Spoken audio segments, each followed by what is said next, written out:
Hello शशा online once again, आपकी शशा online once again. तो आपने देखा मेरा दुबई का फर्स्ट व्लॉग जो कि सक्सेसफुली हम मतलब बना पाए। एक्चुअली हमें लग रहा था कि हम कैसे वीडियोस बनाएंगे, क्योंकि हमने आपको बताया कि पेरेंट्स को पता नहीं था, लेकिन सक्सेसफुली हमने वो सारी वीडियो बनाई, फिर उसमें वॉइस ओवर दे दिया तो उन्हें नहीं पता लगा। और थैंक यू सो मच, आपने जो इतना मतलब उसे लाइक किया, देख पाया झेल पाया, क्योंकि मेरे लिए तो सच में बहुत मोस्ट प्रेशियस मोमेंट्स हैं जो कि हम लाइफ में कभी भुला नहीं पाएंगे। हो सकता है हम आगे भी बहुत हो नहीं सकता होगा ही कि हम वर्ल्ड टूर करें, लेकिन ये ट्रिप मेरे लिए बहुत ख़ास होगी, क्योंकि ये फर्स्ट टाइम हमने ये रेजोल्यूशन लिया था कि अपने कदम तभी किसी फॉरेन कंट्री में रखेंगे जो अपने पेरेंट्स को अपने साथ लेके जाएंगे, जो कि हम कर पाए thanks to my Radhe Krishna. उसके बाद आज मेरा होने वाला था दुबई में सेकेंड डे, जो कि हम बहुत एक्साइटेड थे वहाँ जाने के लिए। आपको पता ही है कि मतलब जो भी टूरिस्ट होगा ना वो वहाँ जाके सोचता होगा कि जैसे फ्लाइट लैंड करे ना वो सबसे पहले वही चीज़ देखे। हमें लगता है आप गेस कर पा रहे होंगे हम क्या देखने की बात कर रहे हैं। तो आज हम जाने वाले थे वहाँ, तो हमें लगता है कि आज भी हम अच्छे से वीडियो बना पाएँ होपफुली। देखते हैं कैसा रहता है हमारा वहाँ का ट्रिप। तो बने रहिए हमारे साथ कि जा रहे हैं हम कहाँ और क्या रिव्यू है वो भी हम आपको देंगे इसी वीडियो में। सो बने रहिए हमारे साथ और एंजॉय करिए इस व्लॉग को। So this is the second day in Dubai. हमने सुना था कि बुर्ज खलीफा अगर आप देखने जाएंगे तो अगर आप कैप लगाए हैं तो वो कैप आपकी उतर जाएगी, इतनी ऊंची बिल्डिंग है, मतलब इतना ऊंचे टावर है वो। लेकिन हम कैप लगा के ही नहीं गए क्योंकि वो उतर जाती है लेकिन बुर्ज खलीफा सच में बहुत खूबसूरत था, बाहर से देखने में बहुत अच्छा लग रहा था। और साथ में बेचारी जिसका धन सारा एप्पल वालों ने लूट लिया था और ये यहाँ पर खड़ी हुई थी दुबई मॉल के सामने। It is the biggest mall in the world. तो इसका स्क्रैपर्स ये मतलब सारा ही बहुत ही सूदिंग एटमॉस्फेयर, क्राउड भी ज़्यादा नहीं। फिर ये वाटर बॉडी जो इन्हेंस कर रही थी बुर्ज खलीफा की ब्यूटी को, शाम होने वाली थी, इसका ये बेहद खूबसूरत था। फिर उसके सामने एक ये मासूम सी लड़की बुर्ज खलीफा को निहारती हुई। तो फाइनली हम दोपहर से शाम कर चुके हैं, बुर्ज खलीफा ही निहारते निहारते ये वाटर बॉडी। और यहाँ पे अभी शुरू होने वाला है fountain show just like Vrindavan garden इन मैसूर। तो ये हम एंजॉय करेंगे। आप सारी बिल्डिंग्स देख रहे हैं, स्काई स्क्रैपर्स मीन्स मतलब आप ही समझ आ रहा है कितना खूबसूरत सा है बिकॉज ऑफ जस्ट लाइटिंग। और इस लेक जैसी जो आपको दिख रही है इसमें तो इन्होंने आर्टिफिशियली बनाया है, ये तो पता लग रहा होगा। बोटिंग भी होती है और सबसे ज़्यादा खूबसूरत तो ये था जब इस बुर्ज खलीफा को हमने तिरंगे के कलर में रंगता हुआ देखा था। और म्यूजिकल फाउंटेन चलने के साथ ही जब ये भी अपनी लाइट्स मतलब चेंज कर रहा है, अभी आपको देख के पता लगेगा।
अब हम रेडी हैं कहाँ जाने के लिए हम आपको जाके दिखाते हैं। सो हम कैसे लग रहे हैं ये ज़रूर हम आपको अभी दिखाते हैं। So stay with me. तो देख रहे हैं आप ये मोहतरमा कितनी सज धज के मतलब जा रही है, फर्स्ट टाइम मेकअप भी अपने से अपना कर रही है। पिक्चर अभी बाकी है मेरे दोस्त, तो कहीं मत जाइएगा, अभी थोड़ा देखिए आगे होता है क्या। मोहतरमा ने फर्स्ट टाइम ऐसे मॉल में ड्रेस चेंज करके अपना मेकअप खुद से किया था फॉर द फर्स्ट टाइम। तो हम एंटर कर चुके हैं बुर्ज खलीफा जाने के लिए लिफ्ट की तरफ। अब हम बढ़ते हुए, और ये रहे अल नहयान, यहाँ के जो किंग है, प्रिंस हैं, और इधर यहाँ 3 लिफ्ट थी टोटल, तो जिनमें मतलब 10 to 15 पीपल आ जाते थे। ये आपको फ्लोर्स नजर आ रहे हैं। 1 मिनट में 124th फ्लोर पे मैं पहुंचा रही थी जहाँ पे हमें जाना था। बेहद खूबसूरत लिफ्ट अब तक की जो हमने देखी। बस पोर्ट्रेट व्यू में ही वीडियो हम बना पाए, लैंडस्केप मेरे पास नहीं है। ये सारा मॉडर्न दुबई कैसे बना, ये इसके अंदर पिक्चराइज किया था इन्होंने, बहुत अच्छे से मतलब बनाया था। बस हम एग्जॉस्टेड थे, जो कि मेरे फेस से नजर आ रहा है, ज़्यादा इंजॉय नहीं कर पा रहे थे, लेकिन ये बहुत ही खूबसूरत सा एक्सपीरियंस था। आपको इन मीटर्स भी किस साइड पे अभी हम हैं ये नज़र आ रहा है इस लिफ्ट के अंदर, तो बहुत ही खूबसूरत था। ऊपर से ये व्यू था पूरी सिटी का, जो कि हम ज़्यादा वीडियोस नहीं बना पाए। फिलहाल के लिए मेरे पास इतनी ही वीडियोस हैं। I hope you enjoyed. Thank you. रुको जरा, सबर करो। I hope you enjoyed the video, but मेरे को कुछ रिव्यू देना था, तो हमें लगा कि हमें ज़रूर देना चाहिए, जिसके लिए मतलब मेन एक्साइटमेंट रहता है कि हाँ बुर्ज खलीफा जाएंगे, biggest tower in the world. तो इतना सब देखने के बाद मेरे को ये रियलाइज़ हुआ कि बुर्ज खलीफा जितना खूबसूरत बाहर से लग रहा था, हमने जो फाउंटेन शो एंजॉय किया उसके साथ में था, वो सारी खूबसूरती ख़त्म हो गई थी ऊपर पहुंचते पहुंचते। मेरा जो था नॉन प्राइम टाइम जो हमने लिया था, तो 124th फ्लोर पे हम गए थे, जैसा कि आप देख पा रहे थे, और वीडियोस भी बहुत कम है। इतना मतलब इतना ज़्यादा क्राउड था। टिकट्स आई थिंक पर हेड उन्होंने लिया होगा 4,000, और जो उनकी प्राइम टिकट्स थी वो 10,000 अबव थी, जो कि हमने नहीं लिया था।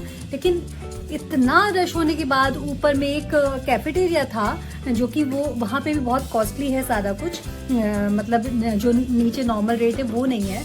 तो इतना सब होने के बाद भी इतनी लंबी क्यू, जो कि लाइफ में पहली बार हम लगा रहे थे। अपने इंडिया में इतने बड़े बड़े मंदिर है, लेकिन मंदिरों में भी उतनी बड़ी क्यू नहीं होगी जितनी बड़ी बुर्ज खलीफा में थी। It might be because of Friday, but हमें नहीं पता, अगर फ्राइडे की वजह से अगर हो सकता है बाकी डेज में ना रहती हो। लेकिन इतना लंबा रश देखने के बाद हमने अपना स्पेशल गाउन, जो मेरा मतलब मोस्ट स्पेशल ड्रेस है, वो हमने पहनी थी। और मेरी क्या हालत हुई थी वो मैं आपको क्या बताएं, कि ज़मीन पर बैठ के मतलब रेस्ट ले लेके इतना ज़्यादा खड़े खड़े थक चुके थे, क्या बताएं कितना लंबा वेटिंग टाइम था। अब आप सोचोगे कि लिफ्ट में 3 लिफ्ट थी, बड़ी बड़ी सी लिफ्ट का हमने दिया भी है, बस वो पोर्ट्रेट व्यू है।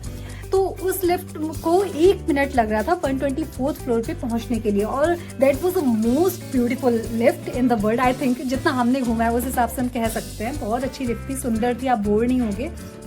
लेकिन उसके लिए आपको जितनी देर उन्होंने खड़ा किया, और इसके अलावा सीनियर सिटीज़न का जितना भी मेरे साथ मेरे पेरेंट्स थे, और हमने अपने जो भी मेरा एजेंट था उनसे बोला था कि पेरेंट्स होंगे, कोई भी ऐसी जगह ना हो कि उन्हें प्रॉब्लम हो, लेकिन उन्होंने मेरे को इन्फॉर्म नहीं किया, जिसकी वजह से मेरे को बहुत ज़्यादा प्रॉब्लम हुई, फेस करनी पड़ी। वो लोग भी बेचारे खड़ा नहीं हुआ जा रहा था वहाँ पे कोई भी। उन्होंने कहा कि वेटिंग है इतनी लंबी, तो कहीं सीट वगैरह चेयर वगैरह लगवा दे, कुछ भी नहीं अंदर में कर रखा है। अंदर में ज़मीन पे लोग बैठ रहे हैं जिन्हें खड़ा नहीं हुआ जा रहा, और हम यंगस्टर्स में आके भी ज़मीन पे बैठ रहे थे, मेरे से नहीं खड़ा हुआ जा रहा था, तो पेरेंट्स से तो क्या ही खड़ा हुआ जाता। ये रिव्यू देना बहुत ही ज़रूरी था, इसलिए मैं आपको दे रहा हूँ। हो सकता है कल को आप भी अपने पेरेंट्स या किसी के साथ प्लान कर सकते हैं, आपके साथ भी सीनियर सिटीजन हो सकते हैं। तो मेरे को बहुत ही मतलब गिल्ट फील हो रहा था कि मेरी वजह से मेरे पेरेंट्स को तकलीफ हो रही है, जो कि हम बिल्कुल नहीं चाहते थे। और ये सब होने की वजह से जब मेरा रिटर्निंग टाइम हुआ, तो मतलब मेरा कैब ड्राइवर भी, आप जब वापस आओगे ना ऊपर से नीचे, तो भी आपको उतना ही वेटिंग लगानी पड़ रही है, तो मतलब एंजॉय ही नहीं कर पाया। मेरा ये था कि भाई छोड़ो ये सब देखना, अभी से लाइन में लग जाओ, तब जाके पता नहीं कब नंबर आएगा। वहाँ पे भी बैठने का कोई नहीं था उनका मैनेजमेंट, तो मतलब क्या होता है, हाईली मिसमैनेज्ड दैट वाज। और उसमें भी एक फाइट किसी की अपनी मतलब लड़ने लग गए होंगे या जो भी एग्जॉस्ट हो गए होंगे, तो वहाँ के जो स्टाफ थे वो भी मतलब होता है ना, आपने कस्टमर को आप या अपने क्लाइंट्स को, जो भी आपके गेस्ट हैं उनको प्रेफरेंस दोगे, वो नहीं, वो बराबर में वो लोग गलत मतलब बिहेव कर रहे हैं और हम लोग को देखना है, क्योंकि we don't have any other option. उन्हें हम रिव्यू देख के आए कि कभी भी हम नहीं आने वाले हैं, अंदर में तो कभी भी नहीं जाने वाले हैं, ये मेरा अपने आप से प्रॉमिस था। तो इतना ज़्यादा वहाँ पे हेक्टिक मतलब हो गया, हॉरिबल वो दिन मेरा बन गया, ना चाहते हुए भी। इतने मेरा कैब भी जा चुकी थी। अब हम फर्स्ट टाइम किसी फॉरेन कंट्री में गए थे और ये सोचना पड़ रहा था कैसे जाएंगे अपने होटल तक। थैंकफुली वहाँ पे ऊबर वगैरह तो है ही, तो ऊबर बुक करके फिर ऊबर तक चल के जाना उनके पिकअप पॉइंट पे। Everything was very hectic. और क्या खाएंगे, फिर डिनर टाइम भी पूरा मतलब नीचे आते आते हमें 12 बज गया था, इतना वेटिंग था। रात के 12 बजे चलो, थैंक गॉड सामने ही दुबई मॉल जो वर्ल्ड्स बिगेस्ट मॉल है, वहाँ पे बीकानेर वाला था। क्योंकि हम लोग प्योर वेज हैं तो हमें थोड़ा सा प्रॉब्लम होती है खाने की, तो वो उनका प्योर वेज मिल रहा था। हम लोगों ने डिनर किया, लेट तो हो ही चुके थे, फिर कैब मिली, तब जा कर के हम लोग घर आ पाए हैं, मतलब सॉरी होटल आ पाए हैं।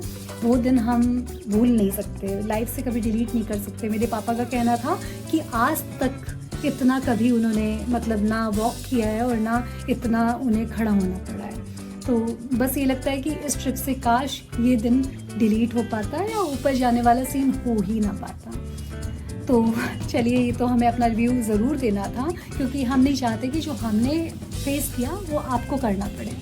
तो मिलते हैं हम आपसे नेक्स्ट व्लॉग में। वो बहुत अच्छे एक्सपीरियंस होंगे, आई प्रॉमिस यू। और मेरे सब जगह अच्छे होते हैं, ये पता नहीं क्यों वर्स्ट हो गया। तो बने रहिए हमारे साथ।